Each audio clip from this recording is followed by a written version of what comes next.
Are you wanting to get into video editing and edit quality videos without having to spend a bunch of money on an editing program and a capable computer? If so, this video is for you, because the 7th generation iPad combined with LumaFusion is one of the best options to edit videos on a budget. Hey guys, and welcome to Affordable Tech. My name's David, and this is where you can find videos on budget tech that provides the best value for the price. So if you enjoy tech and like saving money, make sure to subscribe. I'd really appreciate it. So if you've seen my 7th gen iPad review, you'd know that I actually edited that entire video on the 7th gen iPad. It was a fairly in-depth edit and included B-roll, transitions, speed ramps, title effects, color adjustments, and more. It definitely proved the capabilities of the 7th gen iPad, and many of you wanted to know more about LumaFusion. So LumaFusion is currently the best video editing software on iOS, and it costs $30. I know the price might seem pretty high for some of you for an app on the iPad, but trust me, in comparison to other editing softwares, it's really good. And for comparison, Final Cut Pro is $300. Granted,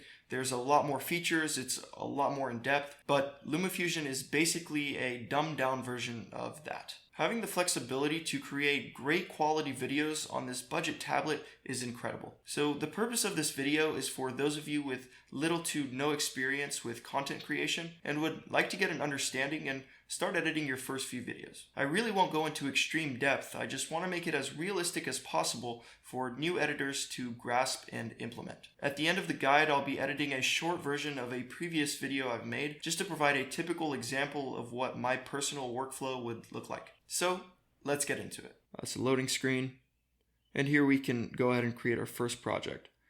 We can click here, or just the same, we can click on this in the bottom left corner, the add button. Here we can title it whatever we'd like. Let's go ahead and just title it example. And then we have the option to change our frame rate, anywhere from 18 to 60. I recorded the video that we're going to be going through in 30, so we'll go ahead and do that. And then we can also change the aspect ratio. There's a lot of different options here. So let's go ahead and just go with 16:9, and we'll click add. Before we do an overview of the interface, let's just go ahead and add a couple clips here to the timeline, just so we have something to work with. And I'll go a little bit more in depth on how to do this when we are going over the interface. But for now, let's just go ahead and add this folder here. And then we have the option for a couple clips. So here's just a picture of a thumbnail. Here's about a 10-second video. Let's add this 21-second video just on top of there. And then we have a couple things to work with over here. Perfect. So now that we have a couple clips added, let's just go ahead and get familiar with the interface.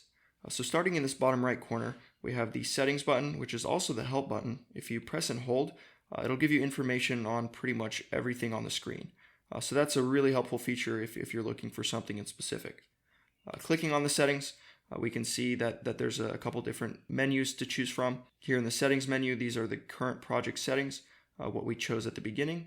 We can adjust background color, and then the clip defaults. So if I'm adding a photo from here, it's just going to default to 2 seconds. A title would be 4 seconds, and then a transition would default to 1 second. And then you have a couple fit modes here as well. So going to the next menu, we have ducking.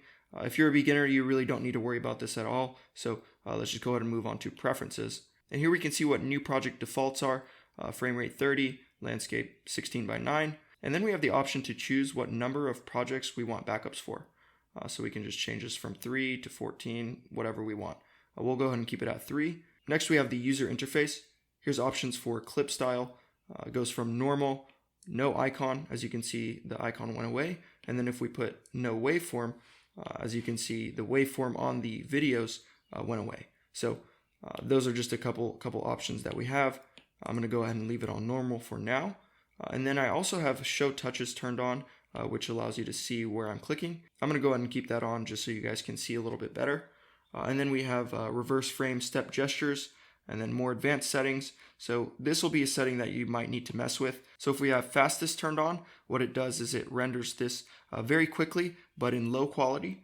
And then we can adjust that from fastest to balanced, good, and then best. So if it's on best, it's going to be taking a longer time to render. It's going to be in higher quality, the preview will be, but there's also potential for it to slow down the timeline depending on how much stuff you have. So let's just go ahead and keep it on balance so we get a mix of both. Next, we have just a couple more settings that you don't necessarily need to worry about.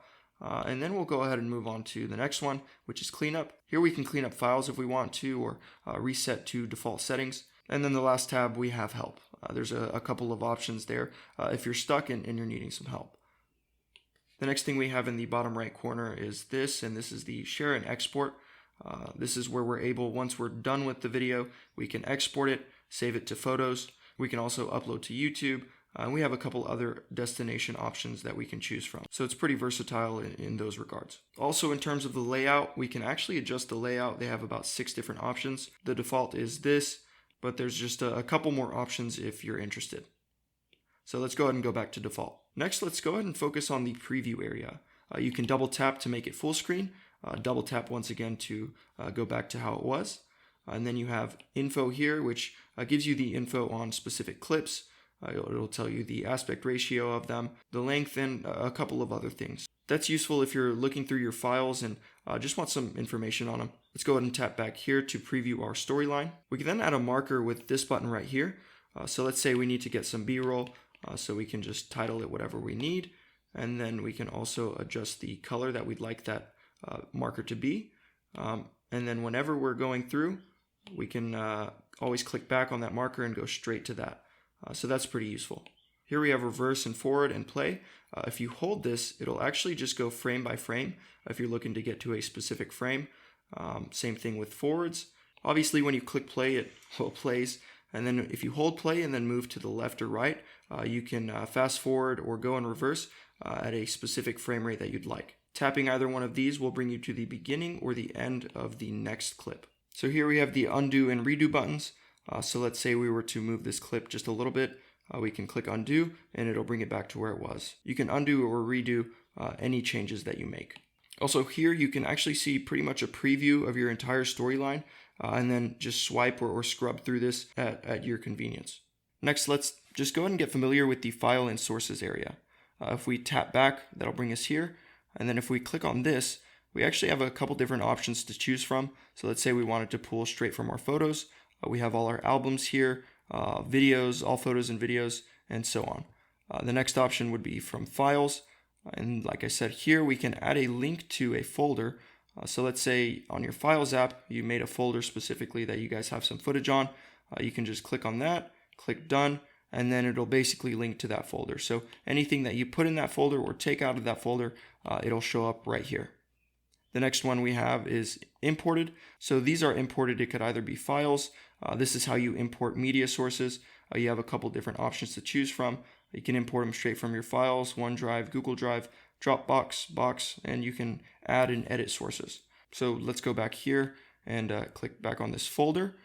Next, we have the story blocks, titles, transitions. They have a couple of title options as well as a couple of transitions. These are pretty useful. It all works the same, whether you want to drag a photo down here, a video, even with a transition, you go ahead and drag and drop, and then you now have a transition like that. You also have the add and edit sources over here. You can pull straight from Apple Music, and then just 2 other options. So there's the sources and imports. Let's go ahead and go back to our files and click on this. Over here on the right side, we can actually adjust the view that we see. So we have a couple of options to pick from. I like to keep it on this for videos and then this for folders. So we'll go ahead and throw it on this for now. And then we can also sort it by title, date created, etc. and in direction ascending or descending. So a nice sorting option there. And then we also have the opportunity to search our library for any specific files that we might know the name of. And lastly, on the left-hand side, we have this, which we can click and select multiple different clips. And then we can grab all 3 of those simultaneously and drag them to the timeline. You can also select all of them.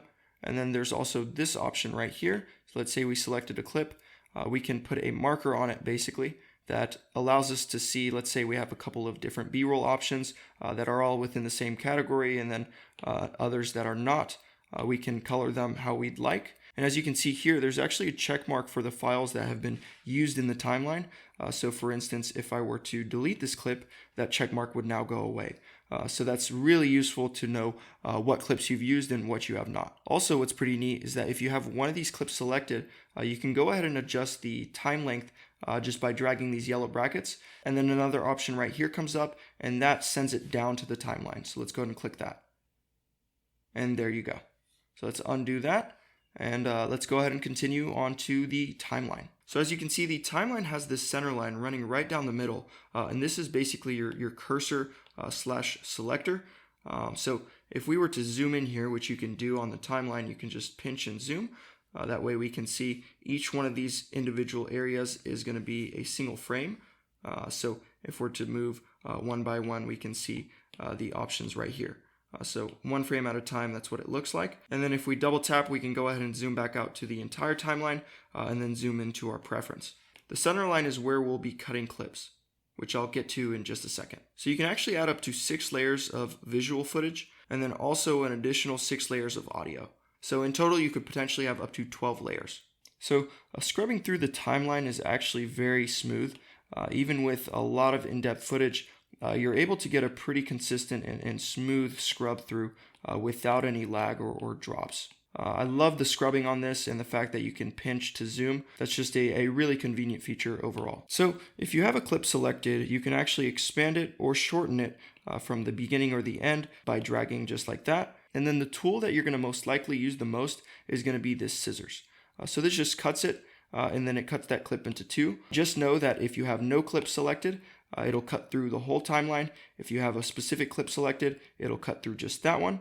And then the same goes for audio. And then so once this section's cut out, we can go ahead and just click this trash can and that'll delete the clip entirely. Same thing here. If we want to do that, we can delete that. Something you need to keep in mind when you're adding footage is that it's going to automatically link to the main storyline. So you can see by this line drawn through here that this clip is connected to this clip. So anywhere that this clip moves, that clip is going to move with it as well.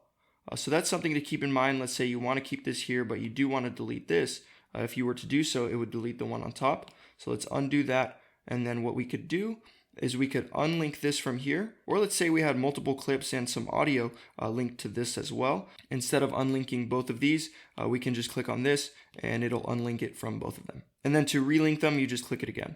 That's something that you really need to pay attention to, as most people will forget that the clips are linked and then accidentally get rid of a bunch of layers at one time. So linking is very useful, but just keep that in mind. And then as you saw, we can go ahead and just grab and drag individual clips and place them anywhere that we'd like. And then if we place them onto another clip and it shows up yellow, we'd be able to replace that clip. So let's go ahead and cancel that replace. Awesome. So moving on to the left-hand side, we have our volume meter over here, which we can automatically adjust the master volume for every single one of our clips. And then if we were to click on this, we can adjust the audio for each individual layer.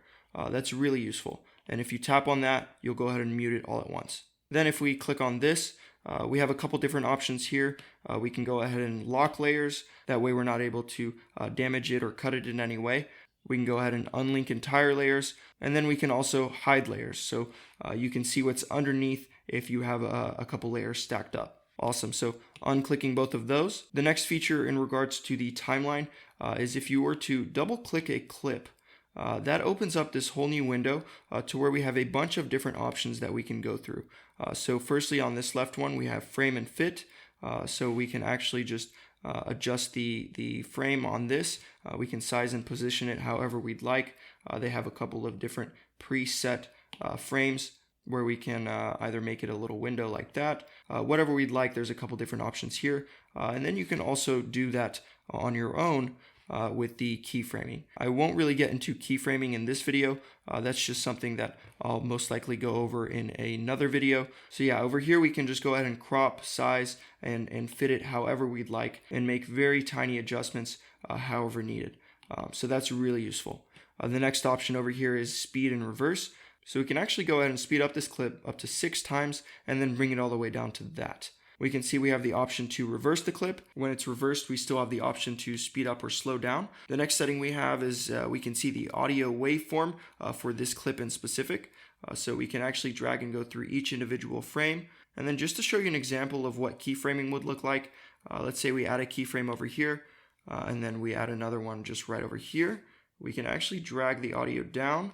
Let's move over some more, and then we'll go ahead and drag the audio back up. So let's say you want to bring the audio down and then back up. That's some things that you can do with keyframing, and that also works with size and position. So keyframes are a really useful tool that I'll get into at a later video. They have some presets for audio adjustments. I don't usually mess with any of these, and if you're a beginner, it won't be necessary either. Moving on to the next submenu, we have colors and effects. Over here, we have a lot of different presets to choose from, and then we can actually individually adjust very minor details in all of these, from contrast, saturation, and then we can even go down to highlights, shadow, and then even more from there. So we can actually fine tune colors and color effects pretty significantly. Here we can see what it looks like without it. Click on the eye again, and then it brings it back. Moving on to the next, we have some LUTs. They have some more things over here, some blurs, some motion blurs, some pixelization, and other things of that nature. And then over here, we actually have a green screen key. And they also have a couple different other color keys as well. So if we do a light luma key, it'll pull out whatever light colors that it sees. So if you record with a green screen, you should be able to just apply this and it should pull out all of that green. You can actually also fine tune the color adjustments if your green screen is a slightly different shade. In all of these options, we actually have an area that we can save our own presets. So let's say we go ahead and make some adjustments to the colors. Let's say it's something that we like. We can click on this right here and title it what we would like, add it, and then that's going to show up right here. And that can be applied to any other clips that we have. And just in case you haven't noticed, you have the undo and redo buttons right up at the top. So let's go ahead and delete this and delete the effect that we have as well. And let's go back to our timeline. The last thing to walk through is that when you have a clip selected, all of these options over here appear at the bottom. So this right here just duplicates the clip. Let's undo that. Let's go and select it again.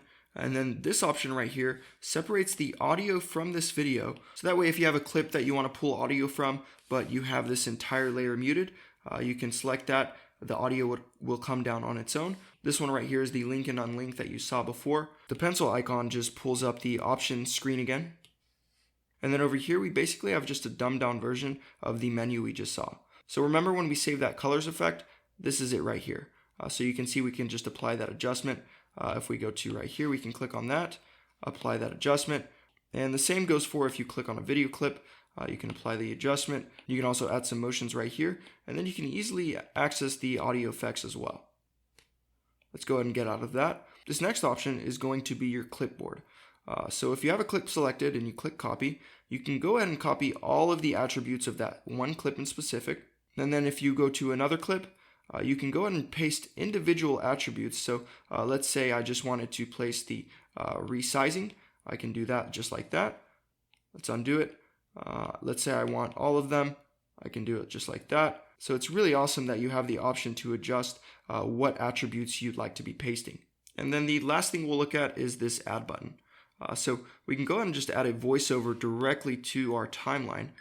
It'll count down and then it'll start recording. So I can talk for a little bit, stop the recording. You can see it added to voiceover right there. Click the check mark. We're muted. Let's unmute that and let's play it. We'll start recording so I can talk for a little bit. And there you go. So that's a really neat feature to just add just like that. And then you also can add an overlay title. To edit an overlay title, you double tap it and you can go here and adjust the text however you'd like. There's a lot of different options over there. And then the same goes for all of the different titles that you have over here. And to do that, like I said, you can just drag and drop. Let's say you're about right in between a clip. If you click the add button, you can add a blank clip, and then you can also add a transition, and then also you can add a main title. So that was pretty much an entire overview of all the features that you have with LumaFusion. You can really go in a lot of depth when working with this, and I definitely think it's a video editing program that a lot of you will enjoy. So now that you know basically every setting, option, and feature from LumaFusion, let's go ahead and start with a blank project and walk through an example edit of mine. This is footage from my iPhone SE review video. All right, so jumping into a brand new project, let's go ahead and drag the A-roll. This is about 16 minutes of A-roll. It's not the full length. And like I said, we'll go ahead and just do an example video. I do not have the external audio that was recorded from the mic. So just to kind of replicate that, let's go ahead and click on this to add that. And then what we can do is we can mute this layer. Just pretend as if this bottom layer is going to be the cleaner audio than what came off of the camera. Basically, what would happen is that when you firstly drag this audio layer onto there, it's not going to be linked up, and you're going to have to match up the audio with the video. So you can see the audio waveforms and how they kind of should line up. Let's go ahead and match it up as close as we can from what we can see. So let's just drag this over. I think it goes just one more. Okay, so that looks like they're pretty in line. So then what we would do is we'd continue to zoom in on one area in specific. We'd match up the audio waveforms just like that. Then once they're matched up, we'd go ahead and link it. And now that it's linked, when we make a cut and then delete, it'll pull all the audio together. With really long footage, you might run into the issue where the audio gets off track at the end. There are a couple options to fix that. One would be to optimize the footage, and the other would be to manually adjust any of the drift that occurs. So if you are having audio drift issues, know that there is a fix. So what I would do from here is I would cut up the A-roll into usable bits. So basically, right here, for instance, this is the cheapest iPhone ever sold, brand new. See, it's not usable. I wasn't looking at the camera, so I do it again. This is the cheapest iPhone ever sold new from Apple. Boom. So let's just say, for instance, that was a good clip. I would cut it at the end of that clip, go just right to the beginning of the waveform, cut it right there, and then delete what's before. So let's scroll back to here, and then we have this clean clip. How does it stack up? Let's go ahead and continue until we find the how does it stack up. Delete everything that's in between there, and then we have this transition from right here. Sold new from Apple. How does it stack up? And then we can cut from right there. I believe I might repeat that a few times, but we'll go ahead and go to the next clip. How does it stack up? How does it stack up? Let's find out. I'd cut, delete what's in between, and then go from there. And now I have 3 clips. And then I'd cut again right at the end of the most recent clip. Let's continue. And then it seems like I start speaking again, probably right around here. You're going to need to listen. I can kind of tell based off the waveforms and experience when I made a mistake. So I can kind of just look right here and know that I probably repeat myself. See, this and this look very similar, that pause in between. So seems like I definitely repeated myself a few times. This is the same thing. And it seems like this is probably the same thing as well. And then it changes. So I know that this one is probably going to be a good run. Let's go ahead and cut. Let's delete everything that's in between. Cut at the end, and so on. So basically I would just continue that process until I've cut it down to a cohesive video. And then from there, I would begin to add B-roll. And B-roll is just video that you would add on top of the A-roll. So let's just say, for instance, I grab this clip. I'm going to drag it over there. I'm going to go ahead and mute this as well, this layer, because it's not going to be useful. And then let's see what this looks like. This is the cheapest iPhone ever sold new from Apple. How does it stack up? Let's find. Gotcha. So basically, I need to cut it a little bit at the end, and then probably a little bit at the beginning too until I start moving. And then I can re-drag it and put it on top. This is the cheapest iPhone ever sold new from Apple. Awesome. So I can double tap here to make adjustments. This video was recorded in 60 FPS, so I can actually slow it down to half the speed, and it would stay smooth when exported. So let's go back and let's see what that looks like slow-mo. This is the cheapest iPhone ever sold new from Apple. How does it stack up? Let's find out. After. Awesome. And basically I would just continue that process until I've put all the B-roll that I had, or put B-roll in all of the spots that I wanted B-roll.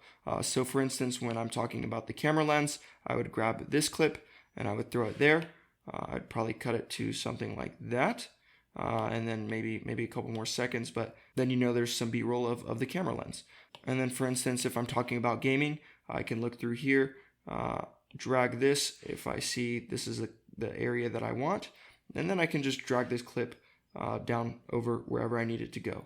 So once I have all the B-roll added, I would most likely do some speed ramps, which I won't get into in this video, but after that, I would then start adding some color effects.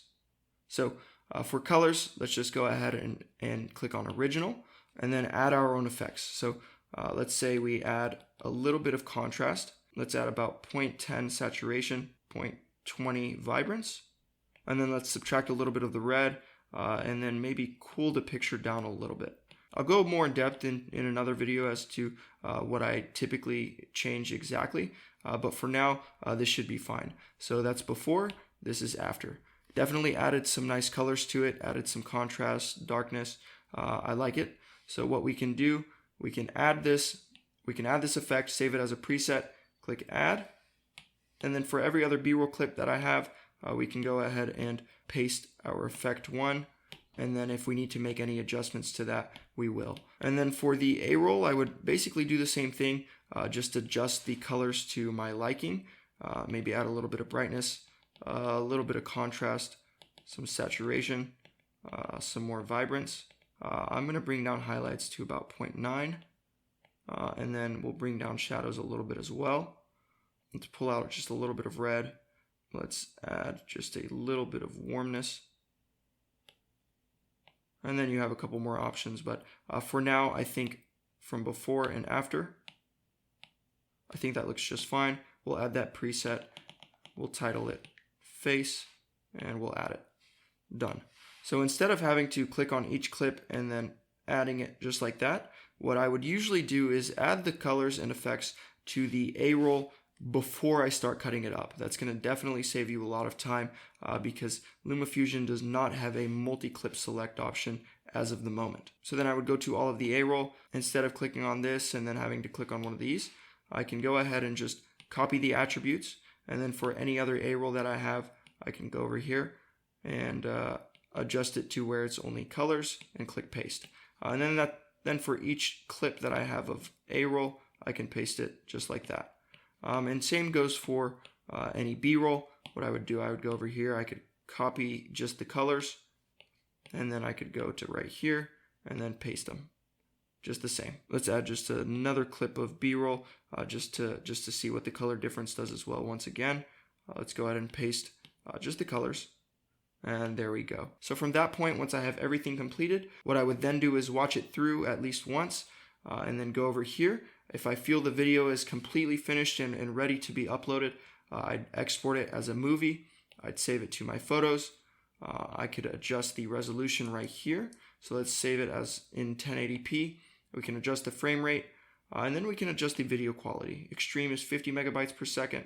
Let's go down to standard, which is 24 megabits per second. And then the audio quality, we'll keep it on max. Then you have the video codec. You can either export it as H.264 or HEVC. Let's go ahead and export it as H.264.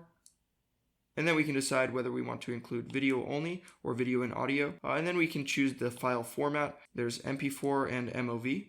Let's go ahead and export in MP4. From there, we can get an estimate on export duration, and then the space needed for the export, and then the overall file size after it's been exported. So it's estimating that this full video would be around 2.63 gigabytes. Notice that if I change the video quality to extreme, it goes up to 5.47. So that definitely makes a difference there. Once that's done, I would go ahead and export it, and then it would do its thing. After this is finished, I'm able to open up photos and upload it straight to YouTube from YouTube Studio. And that's it. So there we have it. That was my beginner's tutorial for LumaFusion. I really do hope you guys got some value out of it. I might consider making a course with several videos to go in more depth on LumaFusion's capabilities, and then throw it up on Skillshare or make it a course offered directly by me. Let me know in the comments if that's something you guys would be interested in. Alright guys, thanks again, and I'll see you in a bit.